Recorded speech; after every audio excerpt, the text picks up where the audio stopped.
Assalamualaikum warahmatullahi wabarakatuh. Perkenalkan, nama saya Saluyo. Kami dari kelompok 6 dengan anggota kelompok Oktaviani Emma Wokan, Sari Nur Hasanah, Selvira Septiani, Syah Azahra, dan Widya Astika. Di sini kami akan mempresentasikan materi mengenai penilaian internal pada mata kuliah Manajemen Strategik dengan dosen pengampu Ibu Siti Hana SEMM. Dalam dunia bisnis yang kompetitif, strategi yang baik tidak hanya dibangun dari pemahaman terhadap kondisi eksternal, tetapi juga dari pemahaman yang kuat terhadap kondisi internal perusahaan itu sendiri. Melalui penilaian internal, perusahaan bisa mengenali kekuatan dan kelemahan yang dimilikinya, baik dari segi operasional, sumber daya manusia, keuangan, hingga budaya organisasi.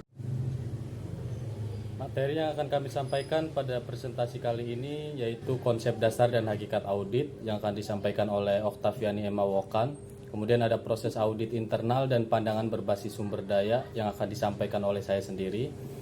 Kemudian materi berikutnya ada budaya organisasi dan budaya global yang akan disampaikan oleh Sari Nur Hasanah. Kemudian ada konsep pemasaran dan fungsi-fungsi pemasaran yang akan disampaikan oleh Selvira Septiani.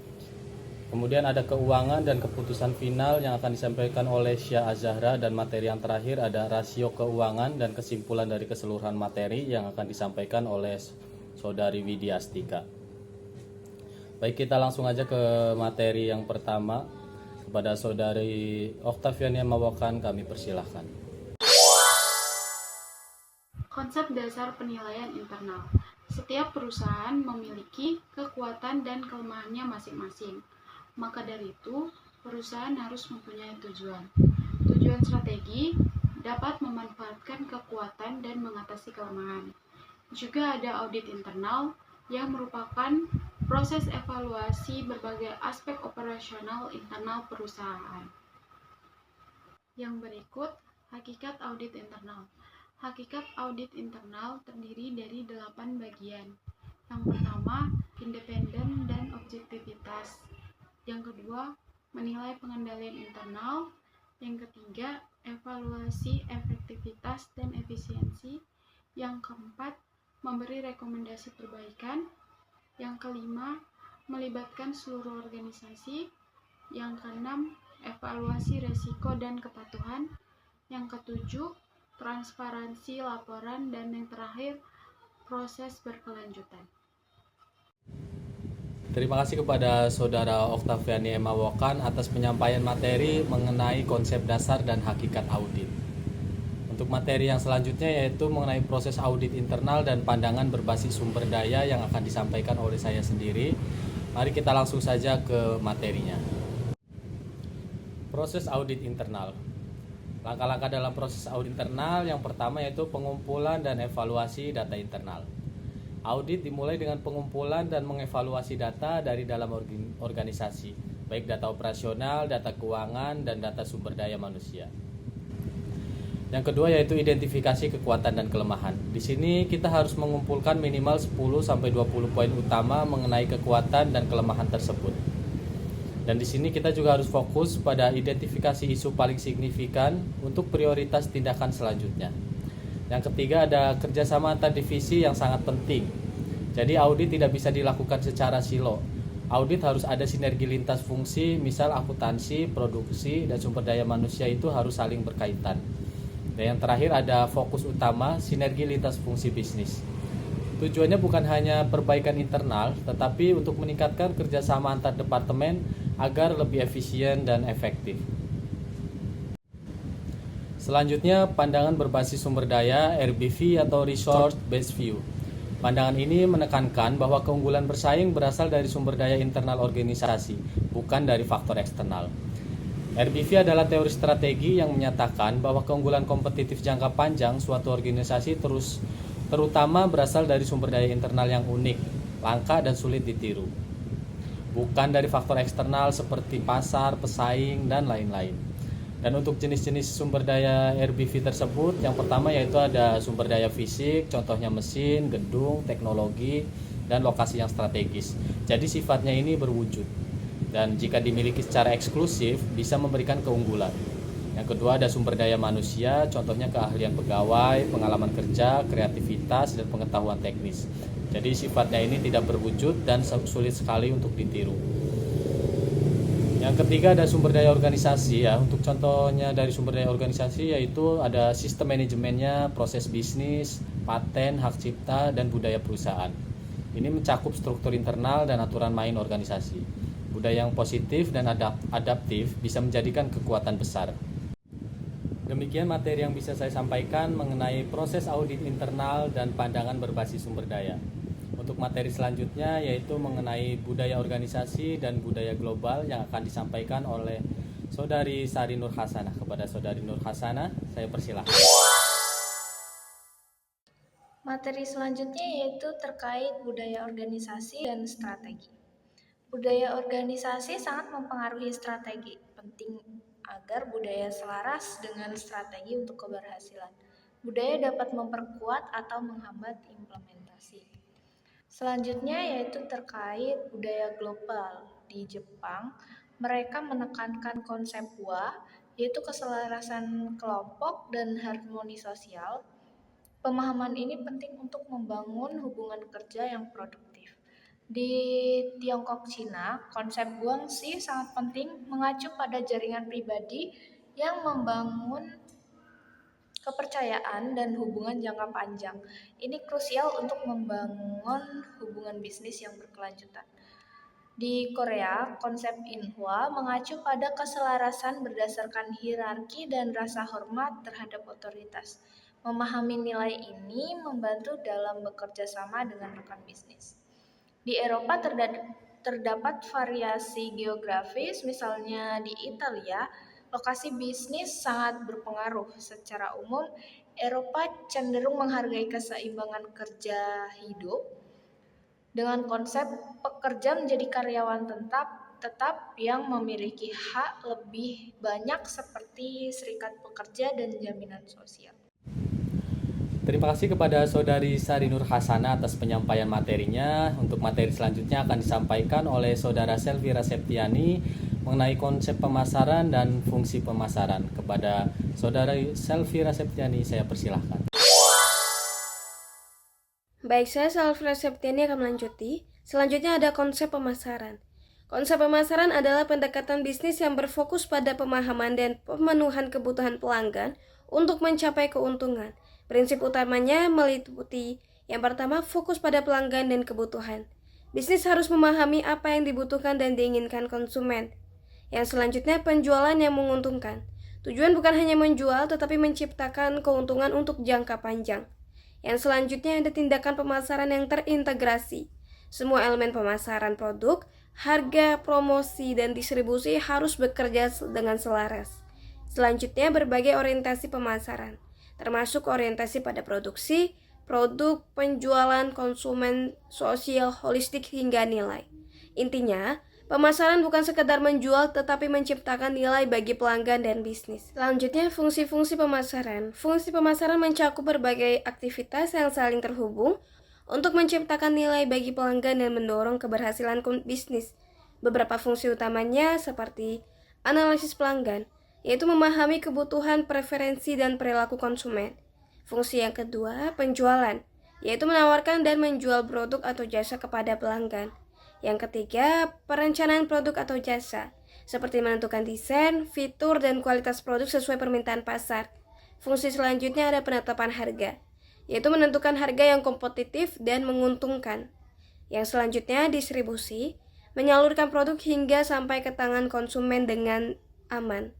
Yang selanjutnya ada riset pemasaran, yaitu mengumpulkan data dan informasi untuk pengambilan keputusan yang tepat. Fungsi selanjutnya itu analisis peluang, yaitu mengidentifikasi tren, potensi pasar, dan strategi pertumbuhan.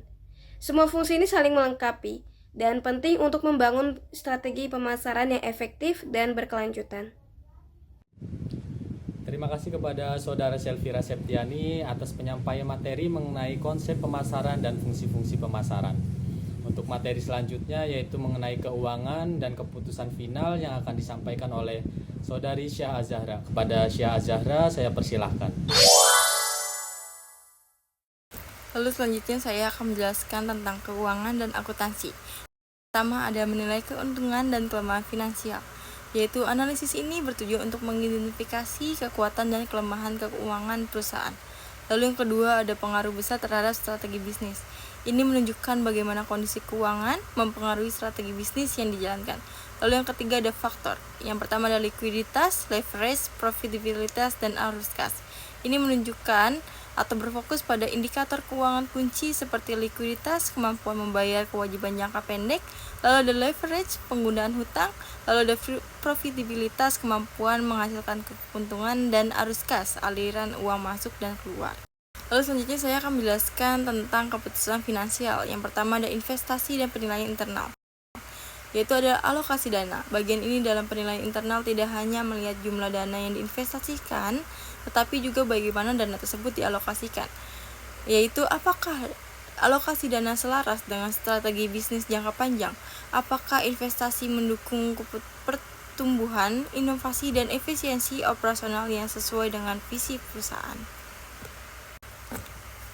Lalu yang kedua ada pendanaan dan penilaian internal, yaitu sumber modal. Penilaian internal dalam konteks pendanaan tidak hanya melihat jumlah modal yang tersedia, tetapi juga asal dan biaya modal tersebut. Apakah struktur permodalan perusahaan seimbang dan berkelanjutan? Apakah terdapat ketergantungan yang berlebihan pada hutang atau ekuitas? Lalu yang ketiga ada dividen dan penilaian internal. Ada pembagian dana. Penilaian internal terkait dividen menganalisis dampak keputusan pembagian laba kepada pemegang saham terhadap strategi perusahaan. Apakah kebijakan dividen perusahaan sejalan dengan strategi pertumbuhan jangka panjang? Apakah pembagian dividen yang tinggi dapat menghambat investasi yang dibutuhkan untuk pertumbuhan? Ketiga elemen ini saling terkait erat. Keputusan investasi yang tepat membutuhkan pandangan yang memadai, sementara kebijakan dividen yang mempengaruhi jumlah dana yang tersedia untuk investasi dan pertumbuhan. Terima kasih kepada Saudari Syah Syahra untuk penyampaian materi tentang keuangan dan keputusan final. Untuk materi yang terakhir akan disampaikan oleh Saudari Widya Astika, yaitu tentang rasio keuangan dan kesimpulan dari presentasi mengenai penilaian internal dalam manajemen strategi. Kepada Saudari Widya Astika, saya persilahkan.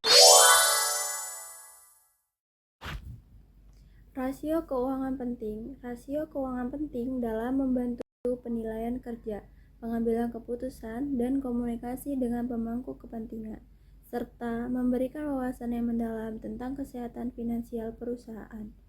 1. Likuiditas. Likuiditas adalah kemampuan perusahaan untuk memenuhi kewajiban jangka pendeknya, seperti utang, kewajiban lainnya. Rasio likuiditas juga membantu mengevaluasi seberapa cepat perusahaan dapat mengubah asetnya menjadi kas untuk memenuhi kewajiban. Rasio likuiditas utamanya ada dua, yaitu current ratio dan quick ratio. 2. Profitabilitas. Profitabilitas mengukur kemampuan perusahaan untuk menghasilkan laba. Rasio profitabilitas juga membantu dalam mengevaluasi seberapa efisien perusahaan dalam menghasilkan keuntungan dari penjualannya. Rasio profitabilitas juga ada net margin dan ROA. Yang ketiga, solvabilitas. Solvabilitas adalah kemampuan perusahaan untuk memenuhi kewajiban jangka panjangnya. Rasio solvabilitas juga memberikan gambaran tentang struktur modal perusahaan dan rasio finansial. Rasio solvabilitas utamanya yaitu debt to equity ratio dan interest coverage. Keempat, rasio aktivitas memberikan wawasan tentang seberapa efisien perusahaan menghasilkan pendapatan. Analisis rasio ini juga membantu manajemen dalam pengambilan keputusan strategis dan meningkatkan kinerja operasional. Rasio aktivitas utamanya yaitu aset turnover dan inventory turnover. Yang kelima, efisiensi. Rasio efisiensi mengukur seberapa baik perusahaan menggunakan aset dan liabilitasnya untuk menghasilkan pendapatan. 6. Pasar. Rasio pasar memberikan wawasan penting tentang penilaian saham dan membantu investor dalam membuat keputusan investasi. Dengan menggunakan rasio ini, investor dapat membandingkan perusahaan dalam industri yang sama dan menentukan apakah saham tersebut menarik untuk dibeli atau dijual. Rasio utama pasarnya yaitu price atau earning ratio. Yang keenam ada rasio utang. Rasio utang sangat penting untuk mengevaluasi struktur modal perusahaan dan risiko finansial. Investor dan manajemen dapat menggunakan rasio ini untuk memahami sejauh mana perusahaan bergantung pada utang untuk membiayai operasinya. Kesimpulannya, penilaian internal penting untuk formulasi strategi. Untuk menyatakan bahwa melakukan penilaian internal adalah langkah krusial dalam merumuskan strategi perusahaan. Ini membantu manajemen untuk memahami kekuatan, kelemahan, peluang, dan ancaman yang ada. Kedua, audit internal mendalam bantu perusahaan adaptif dan kompetitif. Menggambarkan pentingnya audit internal yang mendalam. Audit ini membantu perusahaan untuk tetap adaptif dan dengan perubahan pasar dan lingkungan bisnis, serta meningkatkan daya saing. Yang ketiga, budaya dan sumber daya adalah fondasi keberhasilan jangka panjang. Menekankan bahwa budaya perusahaan yang kuat dan sumber daya yang memadai merupakan fondasi utama untuk mencapai keberhasilan dalam jangka panjang. Ini mencakup pengembangan karyawan dan penggunaan sumber daya yang efisien. Demikian presentasi yang dapat kami sampaikan mengenai penilaian internal dalam manajemen strategik. Saya ucapkan terima kasih kepada seluruh pemateri yang telah menyampaikan materinya, dan saya ucapkan juga terima kasih kepada Ibu Siti Hana SEMM selaku dosen pengampu pada mata kuliah manajemen strategik. Dan semoga materi yang telah kami sampaikan bisa bermanfaat dan menambahkan wawasan pada kita semua. Untuk kurang dan lebihnya kami mohon maaf. Wassalamualaikum warahmatullahi wabarakatuh.